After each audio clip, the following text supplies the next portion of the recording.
পশ্চিমবঙ্গের PHE public health engineering বিভাগের 16,000 pump operator আগামী 3 ও 4 এপ্রিল সারা রাজ্য জুড়ে কর্মবিরতি পালন করবেন।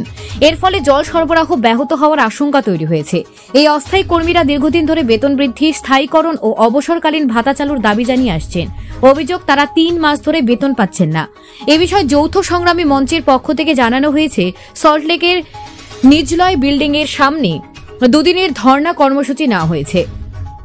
তাদের দাবি: 1. বেতন বাড়াতে হবে, 2. স্থায়ী করতে হবে, 3. অবসরকালীন ভাতা চালু করতে হবে, 4. বকেয়া বেতন দ্রুত মেটাতে হবে।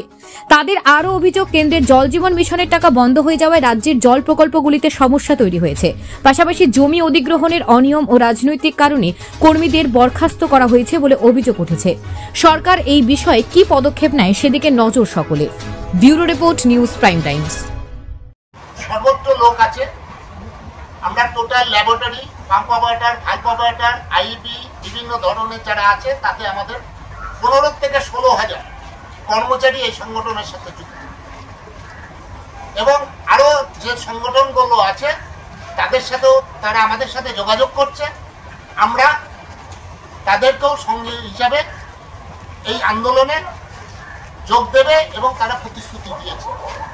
এবং ওই যে কোশ্চেনটা করলাম যে কতটা ক্ষতি হবে বা জল পাবে না কোন কোন অঞ্চল, এখন জল তো ধরুন যে জল জীবন মিশনের যে কাজ শুরু হয়েছে আজকে 2 বছর ধরে, এই 2 বছর ধরে আপনারা খোঁজ নিন, কোনো স্কিমে জল চলছে না।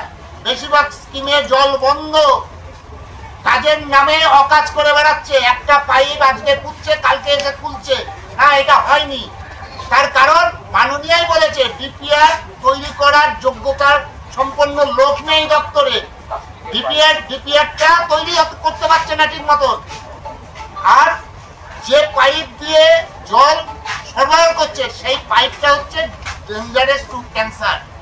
কারণ প্লাস্টিকের পাইপ একটু চাপ করলে ভেঙে যাচ্ছে, টুকরিয়ে যাচ্ছে।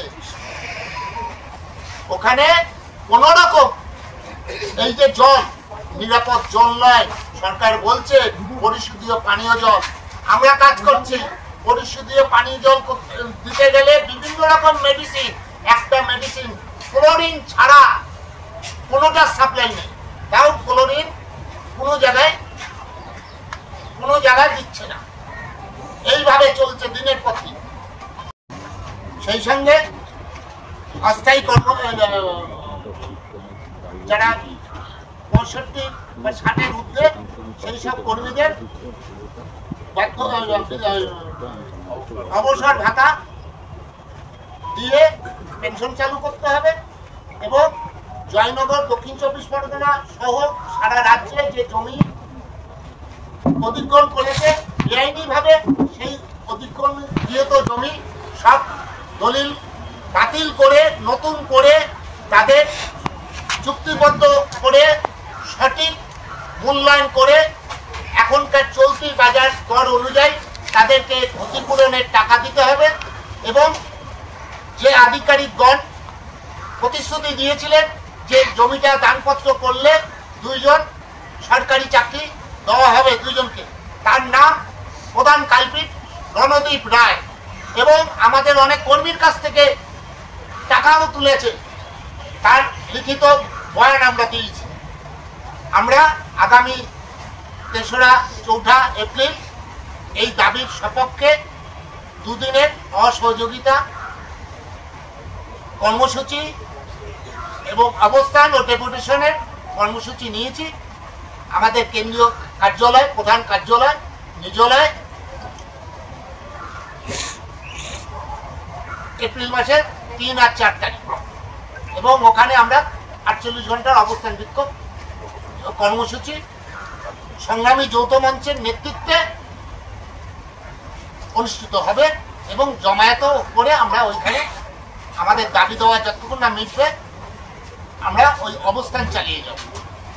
পরেও প্রায় 1 মাস কেটে গেছে, সেখানে তার কোনো প্রতিফলন আমরা দেখতে পারিনি। এবং সম্প্রতি বাজেট যে ঘোষণা হলো, সেই বাজেটেও মুখ্যমন্ত্রী নিজের বলা কথার কোনো প্রতিফলন আমরা দেখতে পাইনি। সংগ্রামী যৌথ মঞ্চের অন্তর্ভুক্ত যে সংগঠন, পাম্প অপারেটরদের যে সংগঠন, দেবাশিস দাস রয়েছেন। উনি আজকে এই বিষয়টা উনিও বিস্তারিত বলবেন, কিন্তু তার আগে যেটা বলবার সেটা হচ্ছে যে এই সমস্যা মুখ্যমন্ত্রীর প্রতিশ্রুতি সত্ত্বেও এই সমস্যার সমাধান যেহেতু হচ্ছে না, এই কারণে আমরা আগামী এপ্রিল মাসের 3রা ও 4ঠা এপ্রিল দুদিন আমরা জল বন্ধ করার 48 ঘন্টা আমরা সরকারের সাথে অসহযোগিতার যে কর্মসূচি, সে যারা পাম্প অপারেটর তারা অসহযোগিতার কর্মসূচি গ্রহণ করেছে। অতীতে আমরা এর আগেও একবার করেছিলাম 2023 সালে, কিন্তু তখন সরকারের থেকে বলা হয়েছিল, আমাদের সঙ্গে আলোচনার ডাকা হয়েছিল, পিএইচই যারা চিফ ইঞ্জিনিয়ার আছেন বিদ্যালয় প্রকল্পে ডাকা হয়েছিল।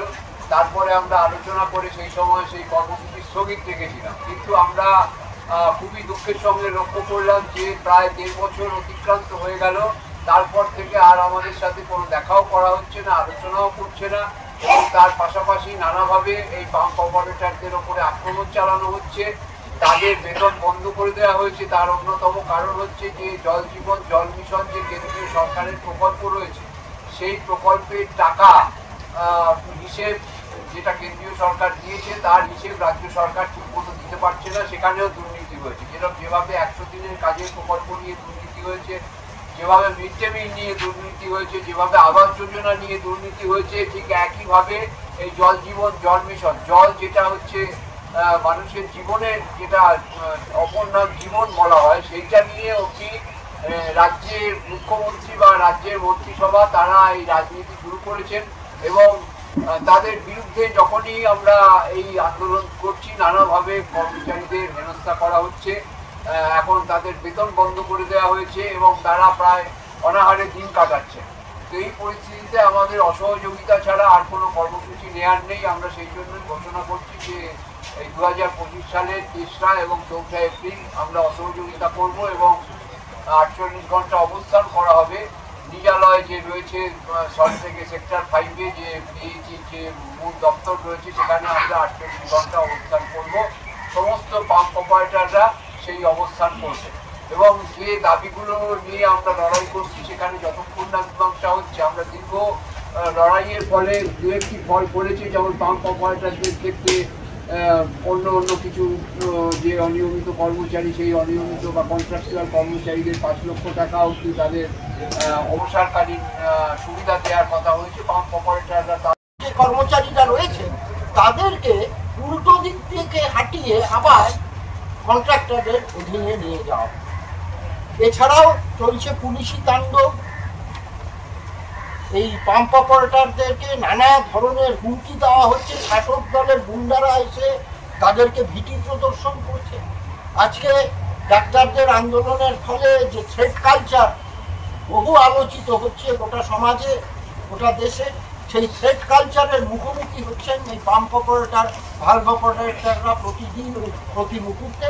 এবং এসবকে কেন্দ্র করে সংগ্রামী যৌথ মঞ্চ, ওই পাম্প অপারেটর ভালভ অপারেটরদের যে সংগঠন Paschimbanga PHE and ER and RWS অস্থায়ী কর্মচারী ইউনিয়ন, যারা সংগ্রামী যৌথ মঞ্চের অন্তর্ভুক্ত, এই যৌথ মঞ্চ এবং এই ইউনিয়ন মিলে আমরা আগামী 3রা এবং 4ঠা এপ্রিল যে আন্দোলনের ডাক দিয়েছি, অসহযোগিতার ডাক দিয়েছি, জল বন্ধের ডাক দিয়েছি এবং এই দুদিন আমরা নিজালয়ে, যেটা পিএইচই দপ্তরের কেন্দ্রীয় কার্যালয়, তার সামনে এই পাম্প অপারেটররা এবং সংগ্রামী যৌথ মঞ্চের সদস্যরা তারা একসাথে 48 ঘন্টার অবস্থান করবে, যতক্ষণ অবধি আমাদের ন্যায্য দাবি দেওয়া আমরা আদায় না করতে পারছি এই সরকার। পাম্প অপারেটর এবং ওই সংগঠনের উপদেষ্টা উনি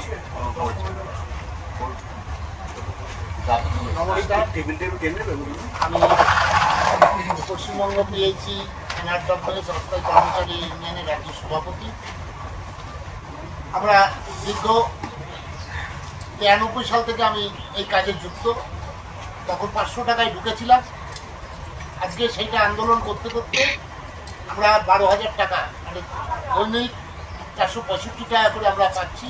তার ভিতর 2000 টাকা 2000 2500 টাকা ভার্সন কেটে নিচ্ছে পিএফ এর নাম করে, কিন্তু সেই পিএফ কোথায় জমা করছে কী করছে সেটাও কিন্তু আজকে এখনো পর্যন্ত আমরা জানতে পারছি।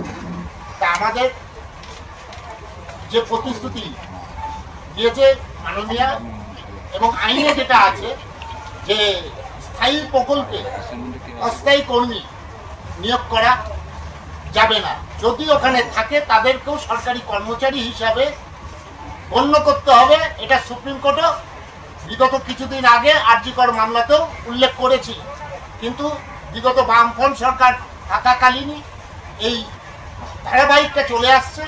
আজকে এই 14 বছর, এই 14 বছরও সেই ধারাবাহিকটার কোনো পরিবর্তন আমরা দেখতে পাইনি। কারখানা হয়েছে 2017 সালে এই গোটা জল জীবন মিশনের পাম্প অপারেটর ভালভ অপারেটরদের পঞ্চায়েত দপ্তরের অধীনে নিযুক্ত করা হয়েছে। আবার 2021 সালে তাদেরকে ফিরিয়ে দেওয়া হলো ওই প্রাইভেট কন্ট্রাক্টরদের। এটি একটি নজিরবিহীন ঘটনা। এমন ঘটনা গোটা দেশে, এখানে কোনো আইন চলে না। রাজ্য সরকারের তৈরি আইন, সেটি রাজ্য সরকার প্রতি মুহূর্তে ভায়োলেট করতে যায়। পিএইচই দপ্তরের পাম্প অপারেটরদের ক্ষেত্রে যারা জল জীবন মিশনে কাজ করছে, কি যে অদ্ভুত এক পরিস্থিতির সৃষ্টি হয়েছে তার কোনো যৌক্তিক ব্যাখ্যা আমরা করতে পারি না।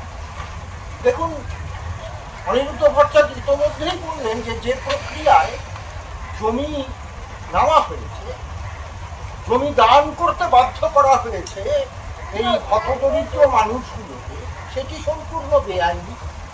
ভূমি দপ্তরের সাথে আলোচনার সাপেক্ষে কালেক্টর একমাত্র এই জমিদান যে পদ্ধতি, সেই জমিদান পদ্ধতিতে তিনি মুখ্য ভূমিকা পালন করতে পারেন এবং সেই জমি রেজিস্ট্রি করা হয়।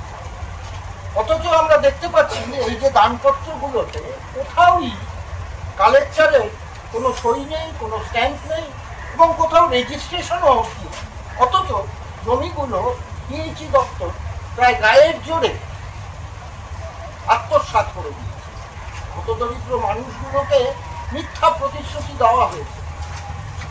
তাদের সঙ্গে যে চুক্তি করা হয়েছে সেই চুক্তিতে কোথাও লেখা নেই, তাদের যে মৌখিক প্রতিশ্রুতি দেওয়া হয়েছিল যে তারা যদি জমিগুলি দান করেন তাহলে তাদের পরিবারের দুজনকে স্থায়ী চাকরি দেওয়া হবে, এটি শুধুমাত্র মৌখিক জায়গায় রেখে দেওয়া হয়েছে। পিএইচির অধিকর্তারা, ইঞ্জিনিয়াররা মানুষকে ভুল বুঝিয়ে মিথ্যা প্রতিশ্রুতি দিয়ে প্রবঞ্চনা করে তাদের জমিগুলি আত্মসাৎ করে নিয়েছে। সম্প্রতি যেটা গিয়ে দাঁড়িয়েছে যে 3 মাস ধরে এদের মায়নাটা অবধি বন্ধ, তার কারণ ওই জল জীবন মিশনের টাকা 60% কেন্দ্র দেয়, 40% রাজ্য। এত বছর ধরে কেন্দ্রের যে অনুদান, কেন্দ্রের যে অংশ, তার যে হিসেব, সেই হিসেব তারা দিতে পারেনি, ফলত কেন্দ্র টাকা বন্ধ করে দিয়েছে।